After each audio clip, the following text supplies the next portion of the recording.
Part 4 of the Bleach anime is the one that will feature the most additions, entire new episodes, which means new events and new roles for characters in the story. And some of these roles will further develop what we have seen before, while others might give certain characters a chance to shine, especially after Kubo's latest statement, where he and the other directors spoke about the behind scenes of part 3, as well as what fans should look forward to. And I previously talked about the most important points in that interview in one of my recent videos. However guys, I also mentioned something very crucial. What I said was based on the available translation. And I said also, if we ever get a more accurate translation or even the original Japanese version of the interview, I'll definitely make another video to clarify things. Because his comment, and I mean here Kubo's comment, was very important, and enemy's translation might completely change our understanding of what he meant. And actually,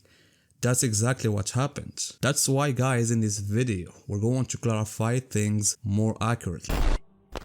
First of all guys, the translation we relied on stated the following. Kubo says that this character will appear and their appearance will be a surprise to everyone. And based on that translation, everyone, including me, thought it meant that a new character would show up and flip the story on its head. And actually I thought about several possibilities. I thought of someone we haven't seen yet, but who may have been mentioned or hinted at somewhere before, like the Soul King or the head of the unknown family, and I mean here the noble family that we don't know anything about it. Of course, I never supported or favored the idea that it would be Tokinada, because I have always seen Tokinada as a character created only for the novels, a plot device used to address some unresolved points from the manga, especially since the novels were written during a time when there was no announcement of the anime's return. But at the same time, based on that translation, I still left a small possibility open that Tokinada could be the one, especially if the novels were translated or adapted into anime episodes. However guys, it seems that the translation wasn't accurate. And here is why. Because the original Japanese text is this, and the literal translation goes more like this. That character, blank, will be a surprise to all Bleach fans. There is no mention of the word will appear. Instead, Kubo says that character, and there is a gap, and then he says will be a surprise to all Bleach fans or something like that. So that gap opens the door to many possibilities. And the strongest possibility is that an existing character will do something unexpected, something that will shock everyone. So the original translation wasn't accurate, because Kubo didn't say that a new character will appear. He simply said there is a character and something about them which we don't know yet will surprise us. That is why I really wish the translator had just translated literally and left their interpretation aside, because it led many people down theories that may end up being completely wrong. Now guys, let's leave all that behind and focus only on that literal translation. First of all, Kubo, when he says that character, he most likely referring to someone we already know. The context suggests it's a major character, especially since what they're about to do will be shocking for us as a fans. Because guys, we have to remember that Kubo had spoken about this interview before, where he said that the initial version of the interview had a huge spoiler. That's why they had to change it. And definitely they were talking about this line. So this line has been changed and it contained a huge spoiler. That's why they made that those points and only talked about that character, and it will be surprise. Who is this character? What he has done? We don't know. And honestly guys, when we look at the possible options, all signs point to Sasuke Aizen. Because if we reword Kubo's line slightly, we can understand why fans might be shocked. For example, imagine if Kubo originally said that character Aizen Sasuke will finally use his Bankai in the final battle.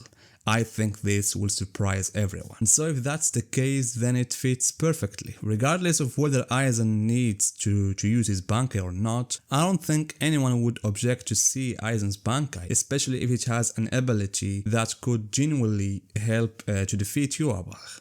Or at least if it's a unique and impactful ability. That's why the possibility that Kubo was referring to Aizen's role in the final battle and him releasing his Bankai remains a strong one. It matches the level of surprise Kubo might have been hinting at. But I think, guys, there is also another possibility that I think many of you won't think about it.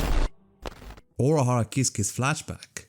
Yes. One of the things Kubo wanted to reveal was Orahor's backstory. He even shared Orahor's full past with Matsubara and Narita, and both of them were completely blown away by what they heard. So it's possible, guys, to interpret Kubo's words in the context of that character Orahor Kiski, his past will be a huge surprise to everyone. Especially if his past is tied to important figures like Aizen Sasuke or another major characters. Let's not forget again, Kubo previously confirmed that Aizen knew Orahor even before he knew Yurichi. That's why I also consider Kiski's flashback to be a strong possibility of what Kubo was referring to. Because, guys, I believe Orahor's flashback would have a major narrative impact and could even change many of the concepts we've understood until now. Of course, Aizen's Bankai would also be a huge one, a huge card to play, and would certainly shock everyone.